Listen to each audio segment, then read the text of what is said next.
Hi, I'm Julie Ross, And I'm Gregory Abbey. and you're listening to the Parenting Horizons podcast. Julie is a longtime parent educator and counselor. And Greg is an actor, writer, and director, and more importantly, a parent just like you. Through conversations covering a range of different topics, challenges, and roadblocks, we hope to give you a few of Julie's tools that might just help make parenting a little bit easier. And look, nobody's perfect, and parenting is challenging to say the least. But with a few skills under our belts, we just might be able to be good enough parents and enjoy the journey and our children a little bit more in the process. Hi, everybody. Welcome back to the Parenting Horizons podcast. As always, I'm with Julie Ross. Julie, how are you feeling today? I'm doing great, Greg. How are you?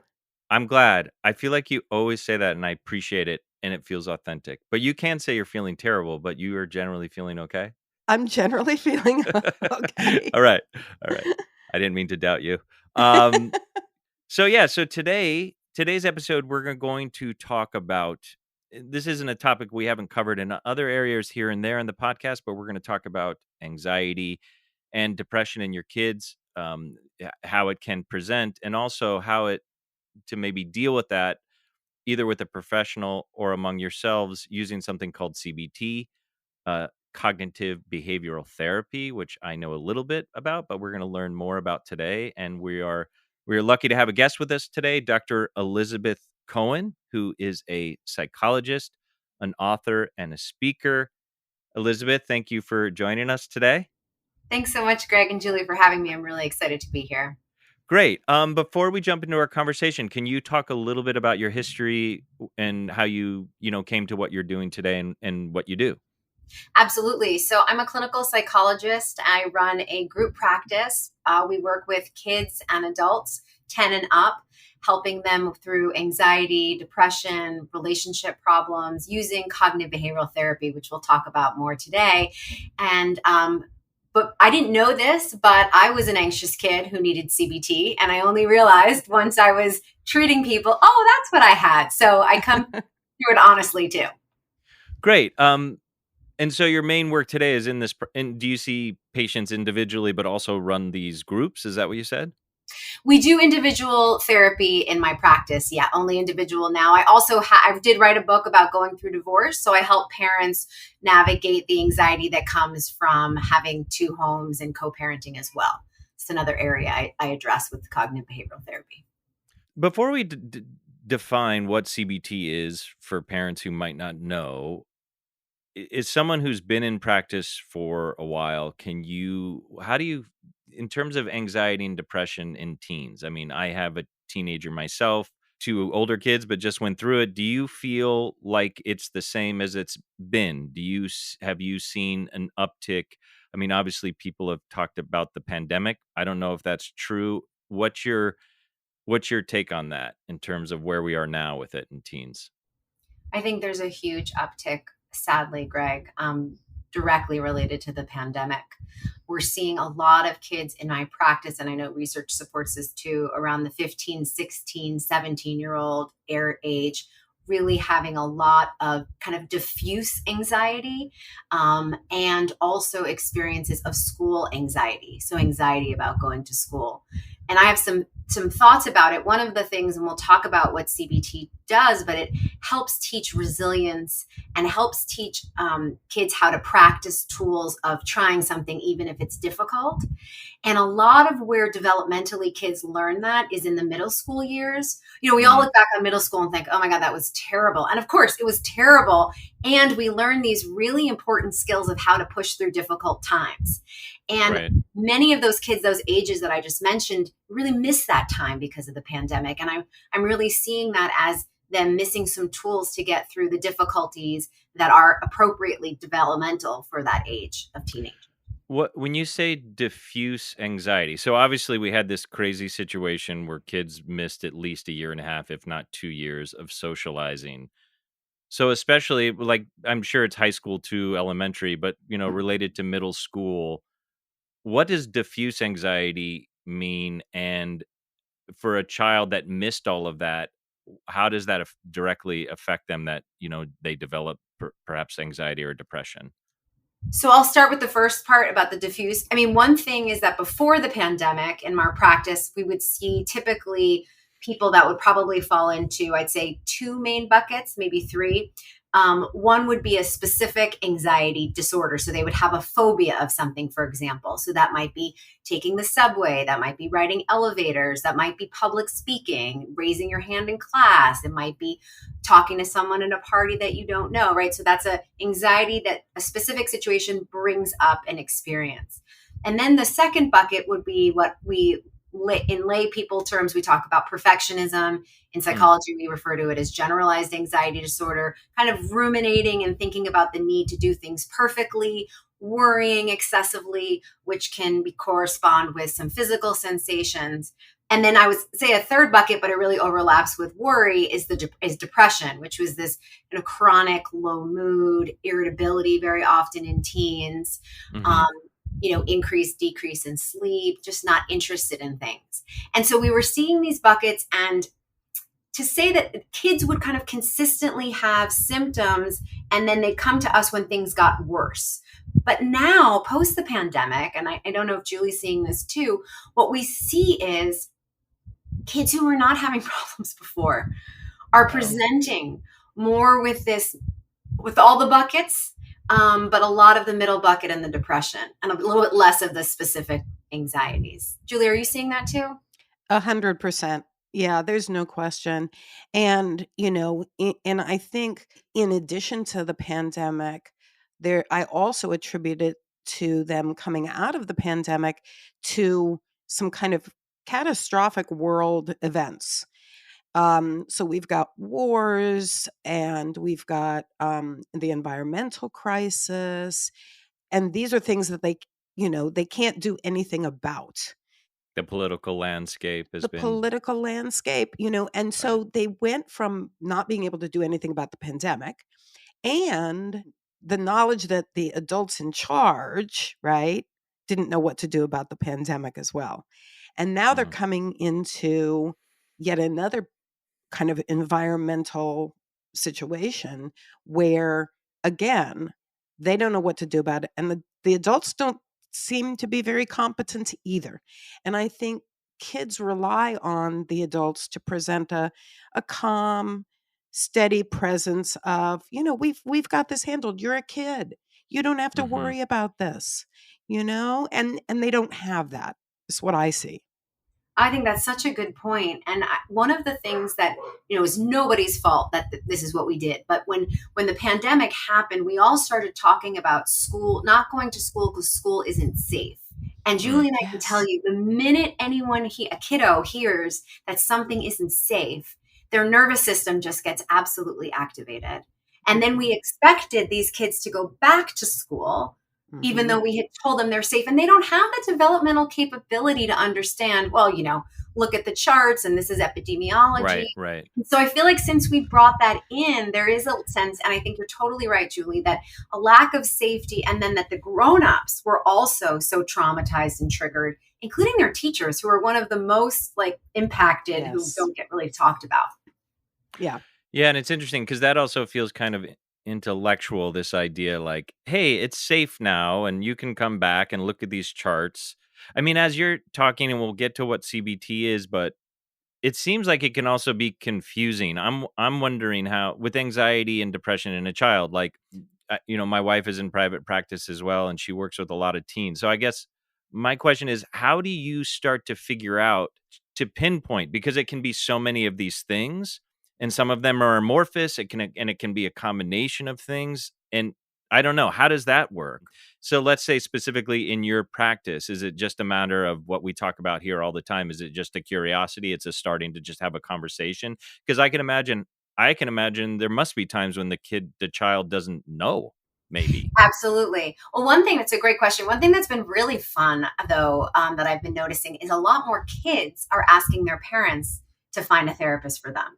So I think that I think through social media, therapy accounts, there's been a lot of destigmatization around it. And so I have found that. And the kids, so if a kid or teenager, I prefer them the same, come in, we really start with whatever, their they're bringing to us. So we might Right. know that it's about this existential crisis that we went through, or their parents' divorce or whatever. But if they think it's about, which they always start with, is like friends at school and who's not sitting with them at the lunch table, that's where we start. We start at whatever their entry point is, because what we really try to teach is tools to manage difficult situations that you can apply to lots of situations. So we don't have to be, I think it's really a misconception that we have to target the like original experience that started all of this. We really can kind of be at the edges. And with teens, and anyone who has teens who's listening to this, you can't go head on with them. you gotta be in the car. Right. That's when they leave and be like, stop talking. I feel like my 10th grader, that's what we get a lot. Stop talking. Please stop talking. Oh, yeah. So there's a couple of different inroads that all makes sense. Can you define what is CBT? Sure. And I guess why for you, because and by the way, my wife's practice is packed. Certainly coming out of the pandemic, Yeah. she's full. And I will say, all of her, the people she works with and knows in the business and have practices are all full. So it definitely is something that's going on. So I guess, can you define CBT and why for you that was a route to go towards, maybe, and do you do traditional talk therapy as just a part of that? So I guess define CBT and what led you to feel like that was the place you wanted to zone in on, the practice, I guess.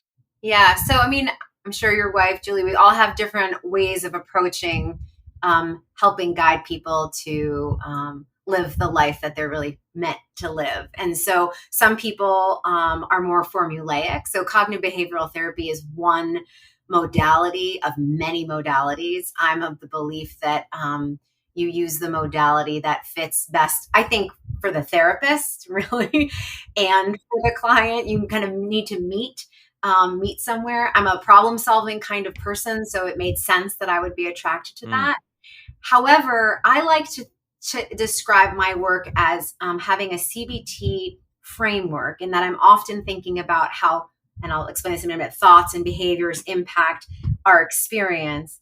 But I'm very willing to do some talk therapy with the idea that we're going to be circling around thoughts and behavior. So I guess I don't like to think about it very rigid. There are, and this might be for some people, but there are clinics that are super, super CBT rigid. So that means I was trained in one of these 12 sessions, you have homework, you have a set schedule, you don't get off the routine. And that works for some people. In my practice, we're a little bit more flexible with the overall framework of CBT. I just find that works better for problems in real life. Well, and it also sounds like what you're saying is it can be particular to the child, that there might be a child that responds to saying like, it's 12 sessions, these are the exercises, right?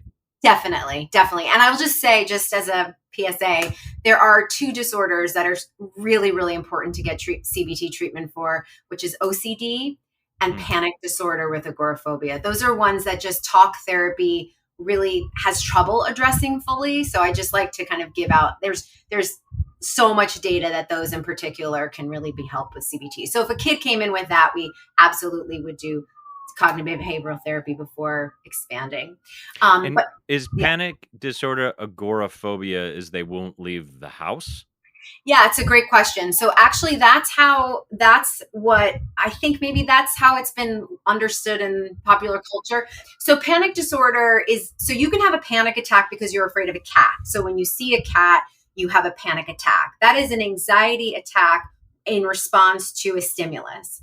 Panic disorder starts when people have, out of the blue, a sudden rush of fear and discomfort, and they don't know what caused it.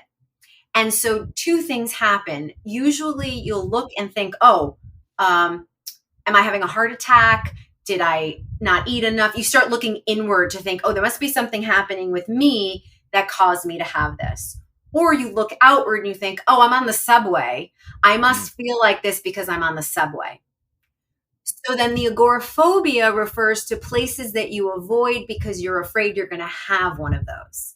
So most people in New York City who have panic disorder with agoraphobia avoid subways, elevators, airplanes, not because they're going to crash, but because of the fear that if you felt that feeling, you couldn't get out or get help.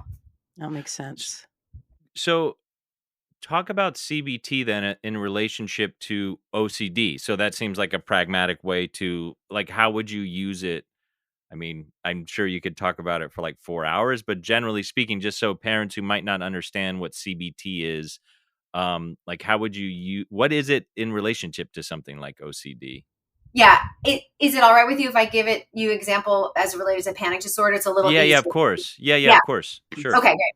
Because OCD has its own kind of specific piece, and because the thoughts are part of it, it's a little harder to explain.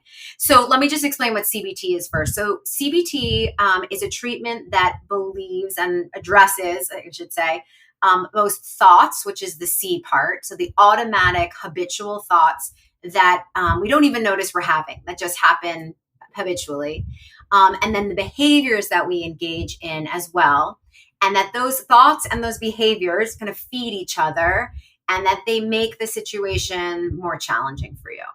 Mhm. So, for example, my favorite, example of how you identify a thought would be something we can all relate to. So you're walking in the woods, maybe, New Yorkers, you take Metro North, you go out to the woods and you're walking in the woods and you hear a crack of a stick and you have that automatic moment where you can attribute what you think is happening. So one thought is, that was a stick that I just stepped on. It just cracked. Mm-hmm. The other one could be, that's a bear. I better watch out. I hate bears and I'm terrified. Okay.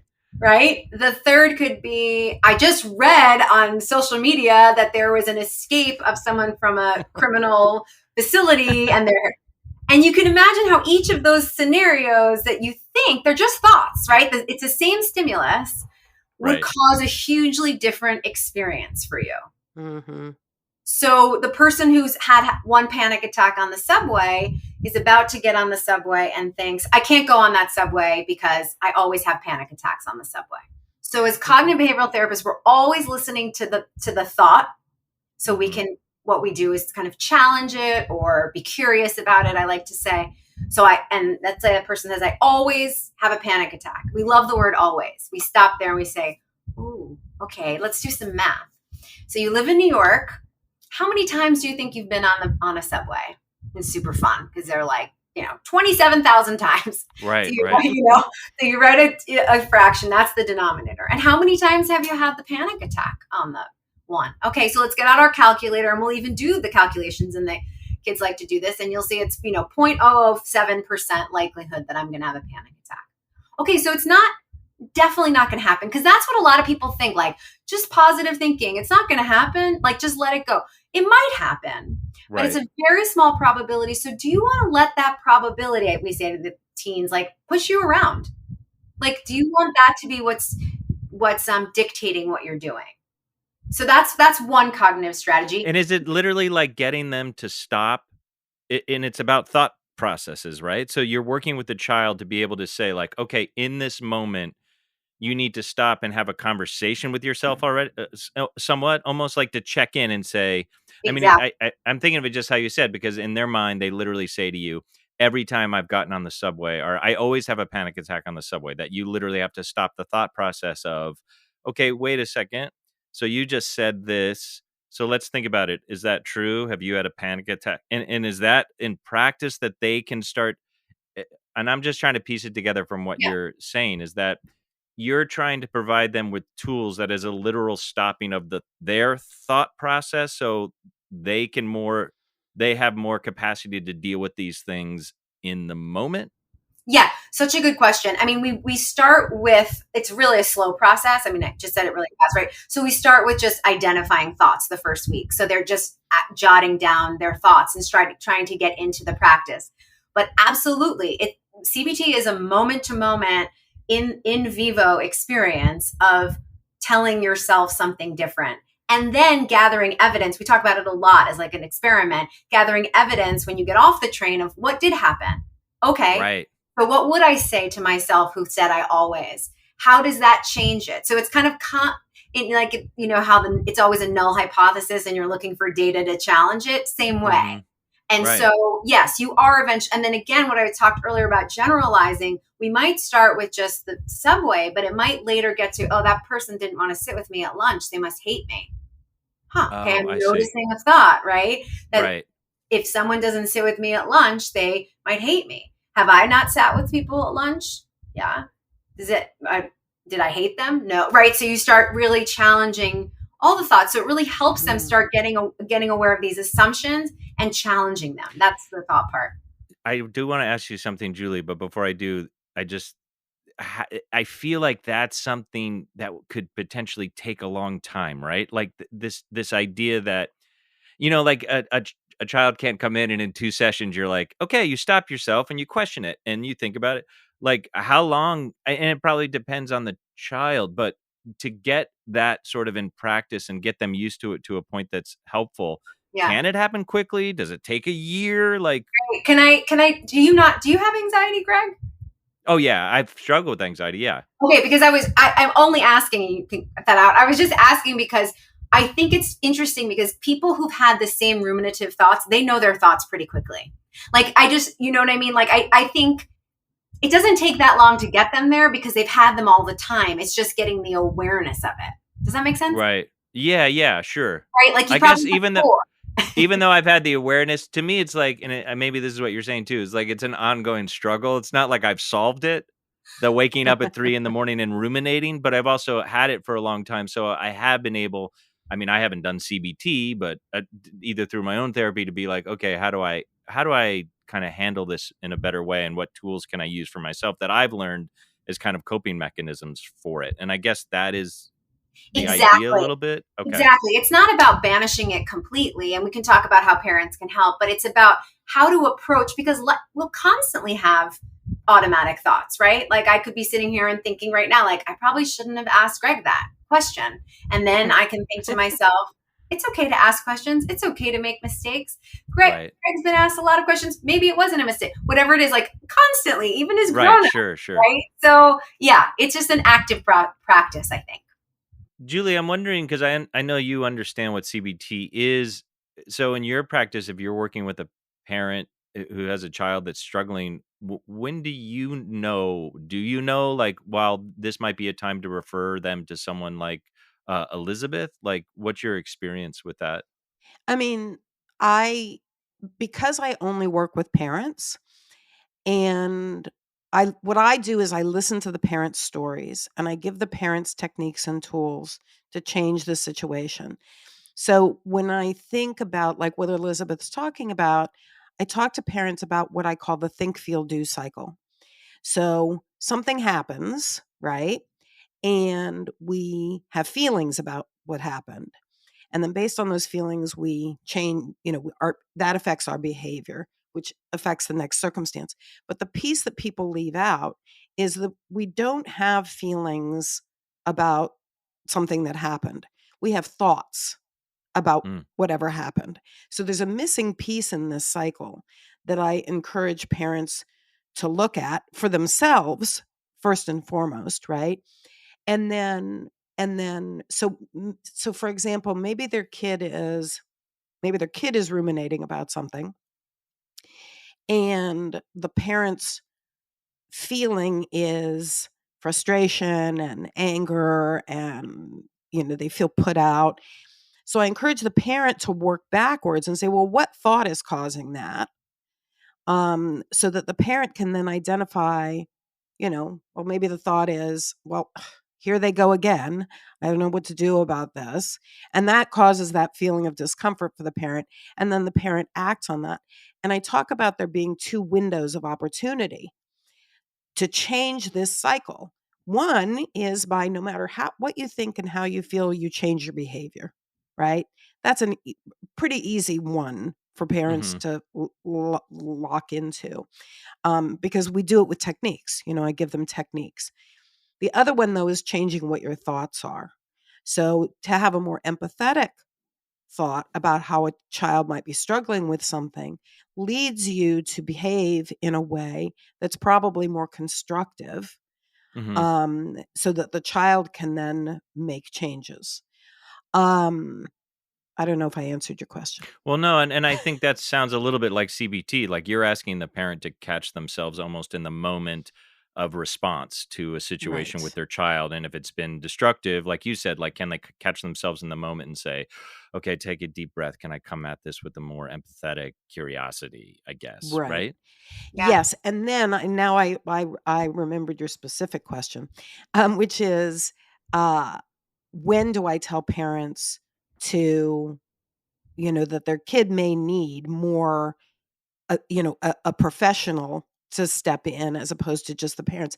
And the answer to that is when I see that parents have a good handle on their own think, feel, do cycles, and they're able to change their thoughts and they're able to change the behaviors, but it's not changing the child's behavior, then I say, this is past the point of you being able to do this yourself, and you might want to look into a therapeutic, environment for your kid, because there are things that, as parents, we can't handle.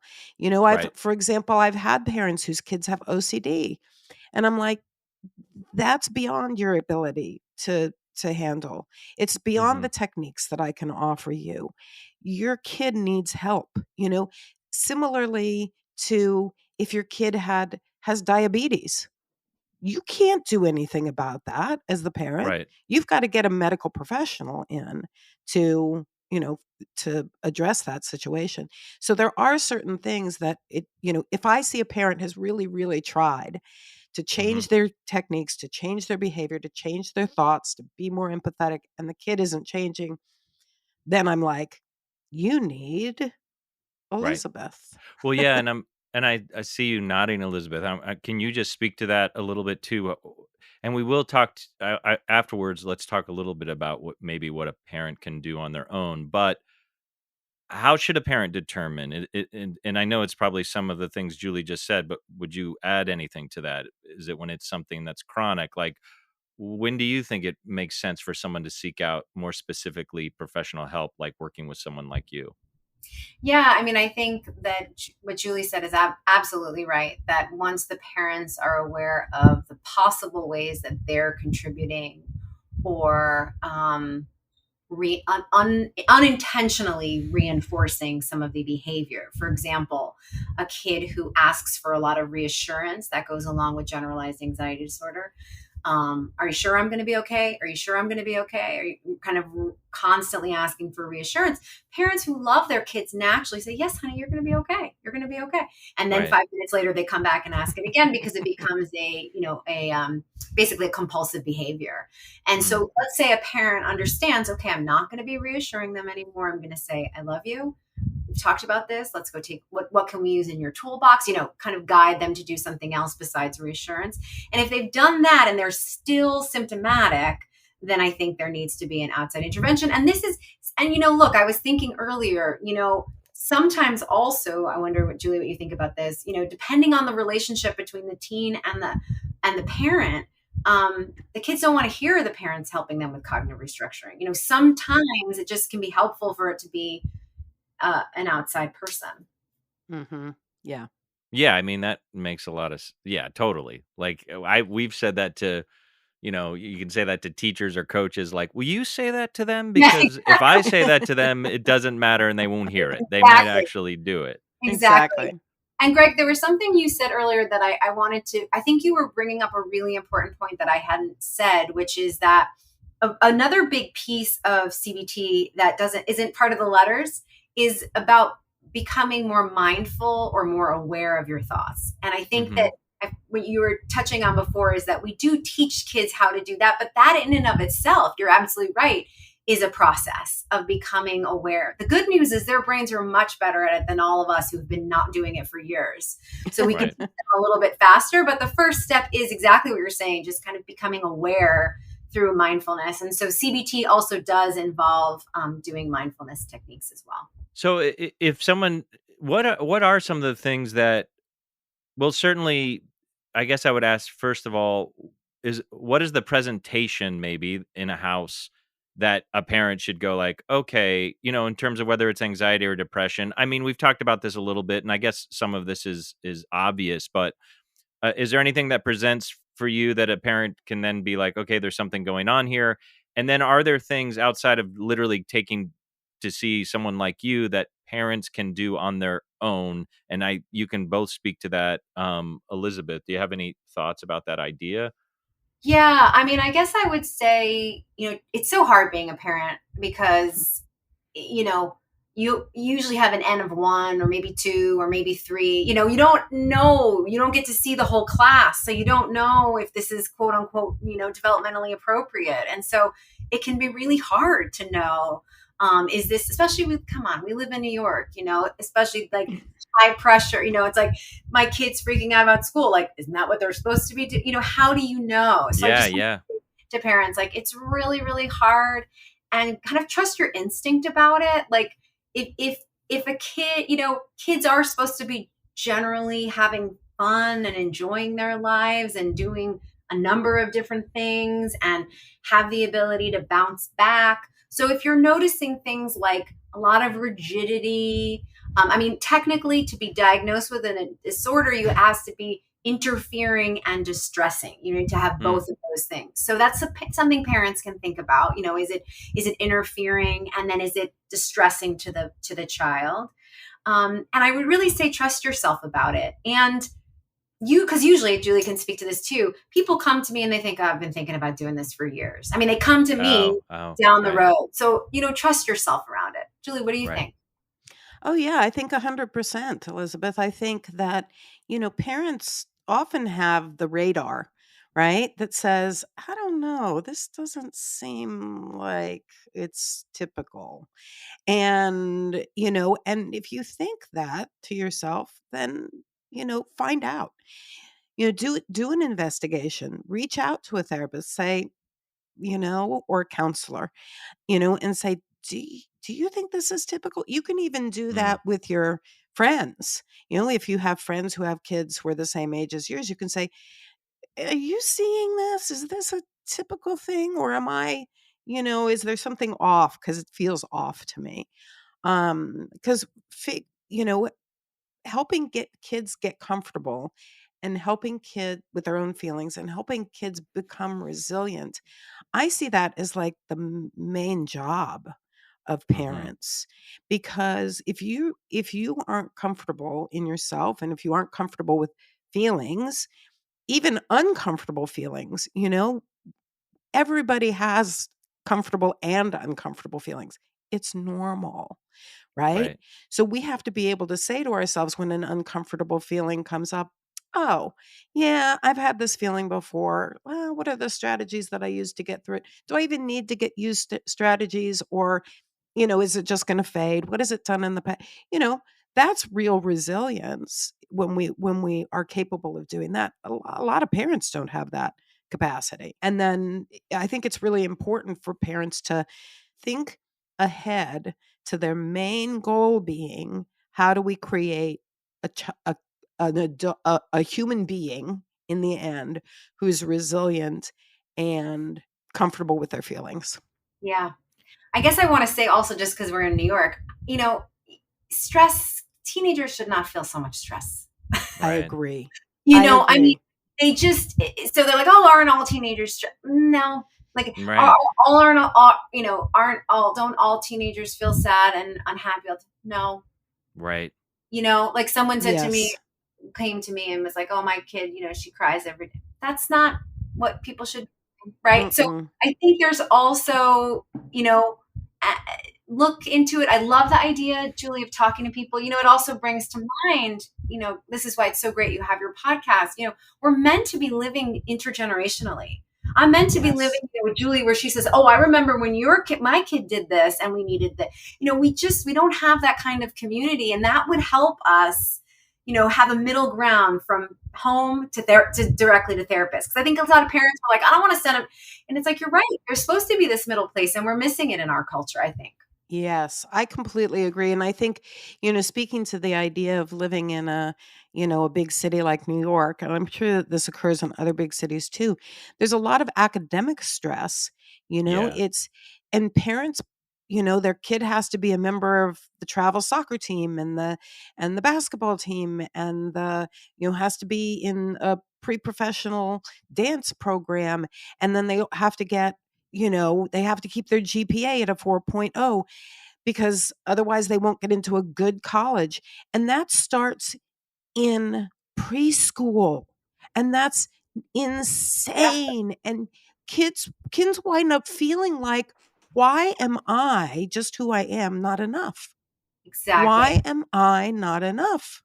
And so many clients, this goes to what you're, Mm. Greg, about how to help parents. So many parents say to us, I don't know where these kids get all this stress. I don't know. I've never said one thing to them about their Yeah. schoolwork, but they're so focused on their schoolwork. And so I say to parents, where to start?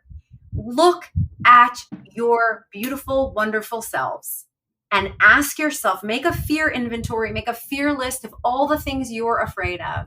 Get really clear on your stuff because kids are feeling that all over, even if you never say Mhm. it. And so you can do Mhm. so much work by looking at yourself and your own fears and challenging them a bit. I like that a lot, Elizabeth, that idea of kind of doing a fear inventory. And, what am I afraid of? What is the story I'm telling myself? Right. Because I think a lot of parents would say, myself included, like, well, I'm afraid. I could hear myself saying, well, I'm afraid she's not going to get into a good college. And then the minute I say it, I think, no, I'm not. Like, but I don't say it. I keep telling myself I shouldn't be that, or I'm not that. I don't own that that's a fear. So if you just name Mhm. it, you can challenge it and then hopefully release it and not put it on them. Yeah. Yeah, I mean, Julie, I feel like you talk about and we talk about on the episode a lot is like parents checking in with themselves first and kind of figuring out their own stuff. I mean, I will say, like the academic piece, I do feel like parents can do that, but kids do it to themselves. I mean, my daughter just is now a freshman in college, but that process was horrendous, and a lot of it was because of her own pressure she put on herself to check all the boxes. And I think that college structure is kind of broken, so that's part of it. I mean, I do want to just speak to this anecdotally because of what you guys said. I love this idea of asking. It's okay to ask the questions, and it doesn't mean you will even do it. Like, and to trust your instincts. So, one of my children had some struggles with impulsivity, ADD. We didn't really know that, but we had some instinct like there's something going on here. And in middle school, we were with just the counselor at the school, and I think which was a regular meeting, and I think both my wife and I did finally say like, "Hey, this comes up, should we consider medication?" And he immediately was like, "Yes, you should." And it was only because and again, I want to say that doesn't mean like, okay, now your child's on medication for 10 years, but the idea is like, "Hey, take this one step at a time. Does this make sense? Why don't we try it?" And for our child, it actually was so helpful, but it took us kind of knowing intuitively like this is an ongoing struggle here. They Exactly. are calling out in class. They are, And I think one of the things, my experience, I also have a child who has ADHD, I have two, was that I thought the teacher, and I'm a psychologist, I thought the teachers were going to tell me. I thought Mhm. someone else was going to tell me, or the pediatrician. And I didn't, I mean, this goes to my own stuff that I work on every day, but trusting myself that I saw Mhm. something that was going on. And then I think parents also um, start doubting themselves, but totally trust yourself. You're the expert. I mean, the kid's the expert on themselves, but second to that is you. yeah, Right. and asking the question or even having one meeting with a professional doesn't mean you're locked into 10 years of therapy, but I think it's just important to ask those questions. So we only have a couple minutes left. So there were two last things I wanted to Yeah. talk about. Um, can we talk about medication a little bit? Like, do you use that in concert with CBT? Like, how do you feel about?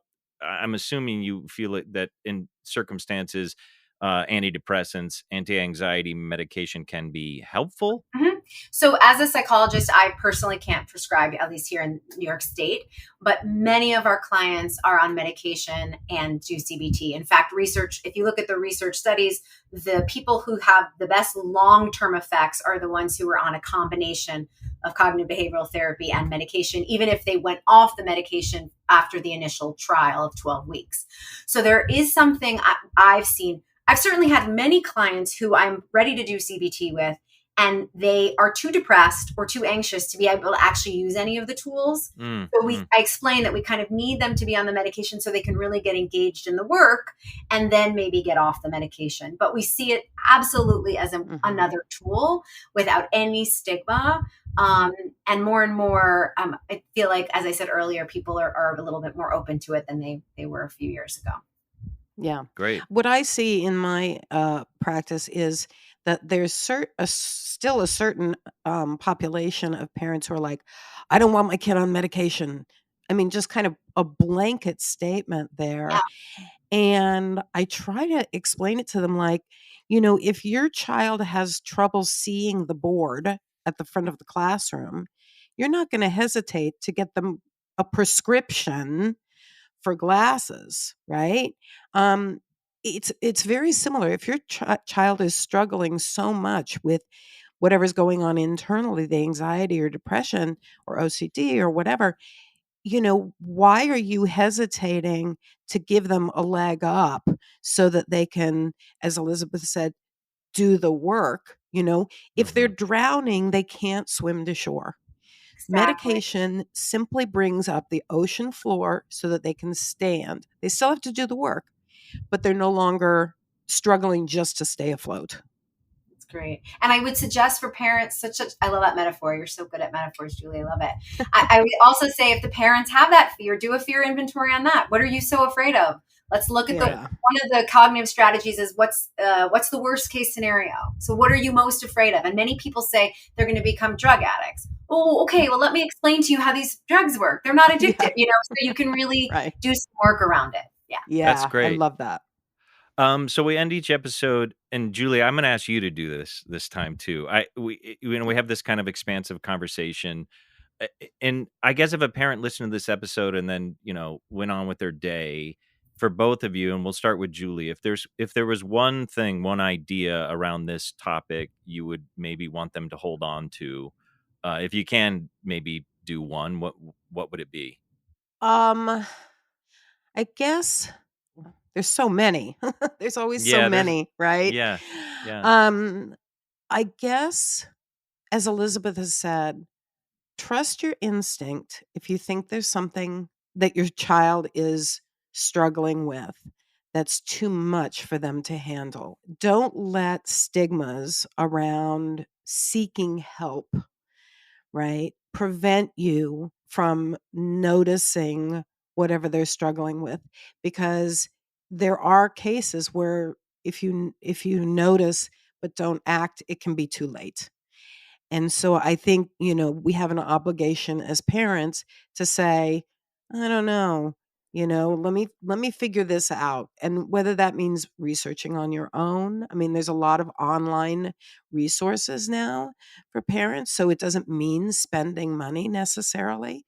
But I think trust that gut instinct. And if you think your child is struggling and needs help, either you get the help and try to help them, or they need to get the help. You need to get them help.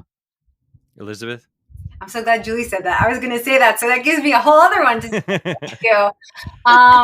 Okay. So mine is that, similarly what Julie's saying about trust yourself, is about really the kids should not really be struggling as much as they might be.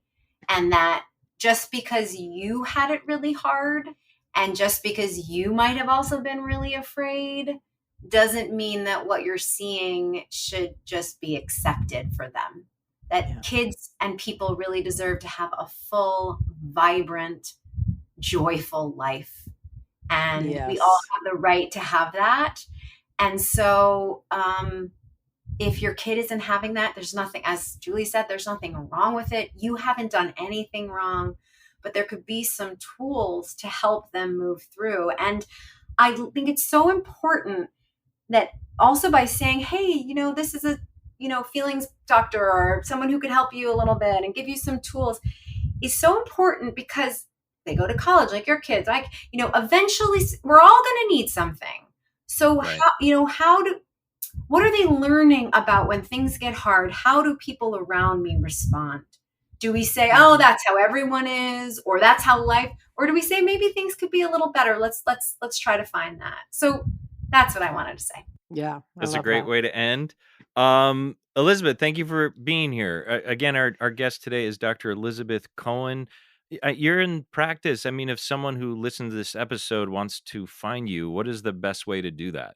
Yeah, so I run the practice called the Center for CBT in New York City, and I'll send you the link. Okay, great. And we'll put that in the show notes. And Great. Elizabeth, thank you again. We really appreciate it. Thanks so much. Thanks for listening to the Parenting Horizons podcast. If you enjoyed today's episode, please share with your family and friends. And if you'd like to hear more about Julie's work, join one of her parenting groups, or see about individual counseling, please visit parentinghorizons.com. Or you can email Julie at julie.ross@parentinghorizons.com. We'll see you next time.